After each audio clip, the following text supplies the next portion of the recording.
Assalamualaikum warahmatullahi wabarakatuh. Selamat pagi dan salam bahagia Bapak Ibu. Bertemu kembali pada program kita Sembang Informatif Peduli Perempuan, Anak, dan Keluarga. Kali ini kita akan membahas terkait dengan persoalan yang sering dialami oleh anak-anak kita, terutama di sekolah tentunya, tapi tindakan ini seringkali juga mereka alami tidak hanya di sekolah, tapi juga di masyarakat ketika mereka bermain bersama, dan bahkan ada juga yang mereka mengalami di rumahnya.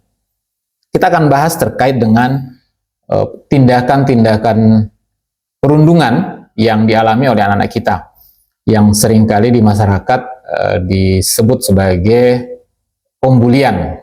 Nah, Bapak Ibu, kita ketahui bahwa perundungan itu adalah setiap tindakan yang tentu tidak hanya sekedar membahayakan, tapi membuat anak-anak kita tidak nyaman. Bahkan ada yang mengalami sampai luka berat, kemudian yang lebih parah lagi ada yang cacat, dan yang lebih ekstrim lagi ada yang sampai meninggal. Bapak Ibu, jika kita lihat dari setiap tindakan-tindakan ini, maka kita bisa tarik beberapa indikator. Jadi, mengapa perundungan itu bisa terjadi? Nah, setiap tindakan perundungan maka akan memenuhi beberapa unsur atau beberapa syarat sehingga kita bisa kategorikan sebagai sebuah perundungan. Yang pertama tentu perundungan itu disengaja, bahkan ada yang kalau di kalangan anak-anak kita itu direncanakan sebelumnya. Lalu perundungan itu timbul karena ketidakseimbangan kekuatan. Ada relasi kuasa. Jadi ketidakseimbangan ini bukan hanya dalam bentuk kekuatan fisik, tapi juga faktor sosial ekonomi itu juga bisa berdampak. Kalau dari segi fisik bisa jadi pelaku perundungan itu kecil, tapi pada posisi status sosial atau bahkan status ekonomi lebih tinggi, itu seringkali akan melakukan perundungan kepada pihak-pihak yang status sosialnya atau situasi ekonominya itu rendah. Jadi ada ketidakseimbangan kekuatan. Lalu perundungan juga seringkali itu berulang. Jadi tidak satu kali. Hari ini dia buat, besok dia lakukan, lusa buat lagi, dan seterusnya. Kemudian selalunya perundungan, meskipun dalam tanda kutip ya Bapak Ibu, seringkali anak-anak kita atau bahkan orang-orang dewasa juga membungkusnya dengan kata-kata canda, bercanda. Padahal hakikatnya perundungan itu, pembulian itu sangat berbahaya. Berbahaya secara fisik, juga berbahaya secara psikis. Jadi tidak sedikit kita bahkan orang dewasa yang selalu membungkus tindakan-tindakan perundungan yang kita lakukan itu dengan kata-kata bercanda. Padahal jika kita teliti lebih jauh, bercanda itu kan hanya punya satu indikator saja, yaitu membahagiakan. Jadi orang ketika ingin bercanda, itu ingin bahagia. Dan bahagia bukan hanya yang menyampaikan atau yang melakukan, tapi juga yang mendengar, yang melihat, tentu turut serta bahagia. Maka ketika ada orang yang melakukan sebuah candaan yang dia klaim sebagai candaan, tapi pada saat bersamaan ada orang yang merasa terhina, ada yang merasa tersinggung, ada orang yang merasa tersakiti, maka candaan dalam tanda kutip tersebut sesungguhnya bukanlah candaan. Tapi dia adalah sebuah tindakan yang mengandung kekerasan. Bisa menyinggung fisik, menyinggung sara, menyinggung agama, bahkan menyinggung termasuk sebagai kekerasan fisik. Nah, kalau misalnya kita kategorikan atau kita rumuskan bahwa setiap perundungan itu pasti kekerasan. Nah, jadi kaidahnya seperti itu. Setiap perundungan itu pasti kekerasan. Bisa fisik, psikis. Tapi belum tentu setiap kekerasan itu bisa kita golongkan sebagai sebuah perundungan. Karena tadi unsur-unsurnya kita sudah sampaikan.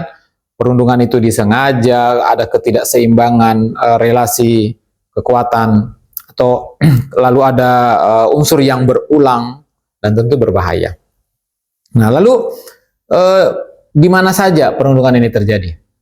Bisa di dunia nyata, dalam kehidupan kita sehari-hari, dalam interaksi kita sehari-hari. Bisa juga yang hari ini marak itu di dunia maya, atau sering kita kenal dengan cyberbully. Nah, jadi kalau misalnya di dunia nyata ada verbal, ada fisik. Jadi misalnya meremehkan, mengancam, merendahkan.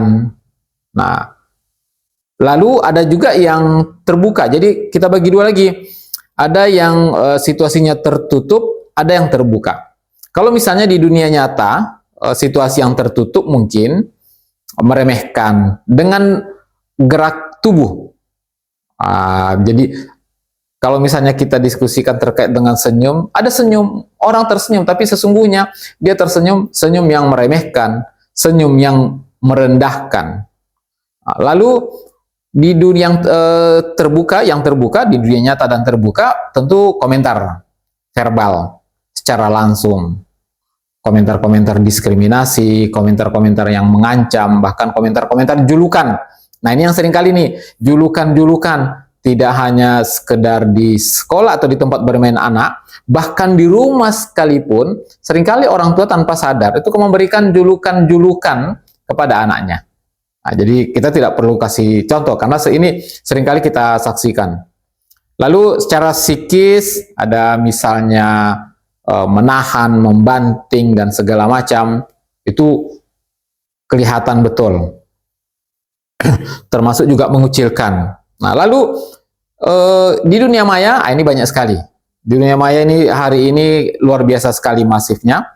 Ada yang terbuka, ada yang tertutup. Misalnya yang terbuka secara langsung di dunia maya, mengirimkan teks atau dalam bentuk email, atau misalnya dalam WhatsApp, kemudian Twitter, dan segala macam alat-alat komunikasi pada dunia maya. Yang terbuka tentu secara langsung, jadi memposting foto-foto negatif atau komen-komen negatif terkait korban. Nah, dua juga, bisa verbal, bisa psikis. Nah, jadi dua jenis ini yang di dunia nyata, ada yang terbuka, ada yang tertutup. Di dunia maya pun seperti itu. Atau di cyberbully pun juga begitu, ada yang terbuka, ada yang tertutup.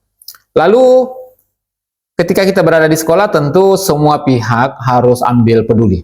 Jadi mulai dari guru, kemudian tenaga pendidik lainnya, lalu siswa-siswi, kemudian orang tua.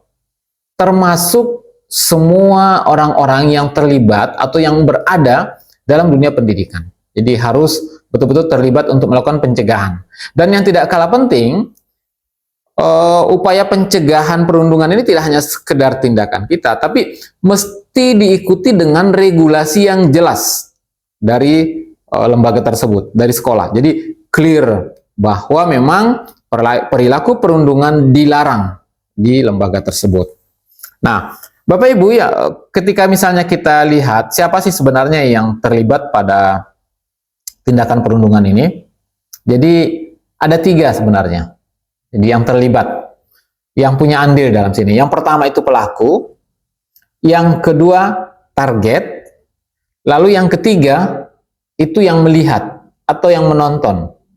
Nah, jadi kalau pelaku mungkin bisa kita tahu setiap orang yang melakukan, termasuk teman berada di sana. Jadi siswa yang misalnya ada siswa yang sering menggertak orang lain, tentu ini tujuannya bisa jadi untuk mendapatkan pengakuan dan status terhadap teman sebayanya.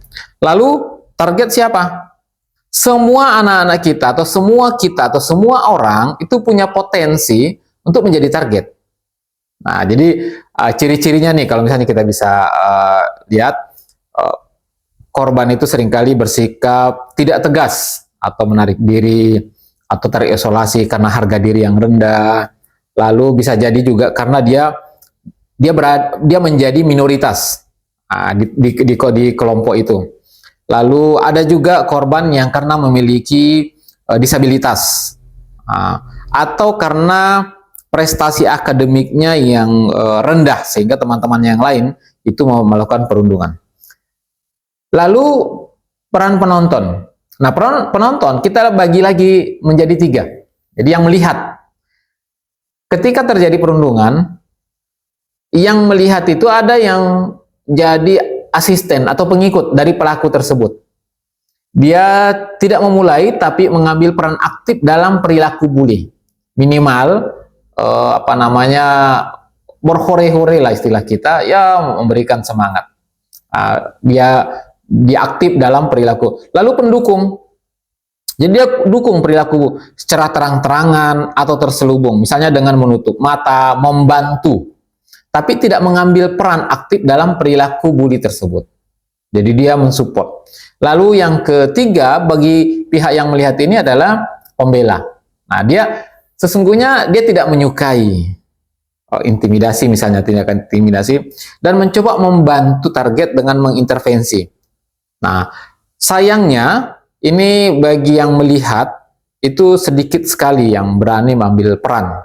Nah, padahal sesungguhnya itu dia yang paling besar, yang paling banyak di antara 3 kelompok ini.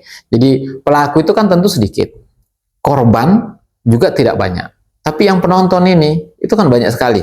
Hanya saja seringkali kadang-kadang yang jadi penonton pun itu tidak mampu untuk melakukan pembelaan. Dan sedikit teman-teman kita, anak-anak kita yang mampu melakukan pembelaan itu. Perundungan ini harus kita hentikan, namun bagaimana teknisnya, bagaimana langkahnya di sekolah untuk kita melakukan perundungan, kita akan bahas pada sesi selanjutnya. Terima kasih. Assalamualaikum warahmatullahi wabarakatuh.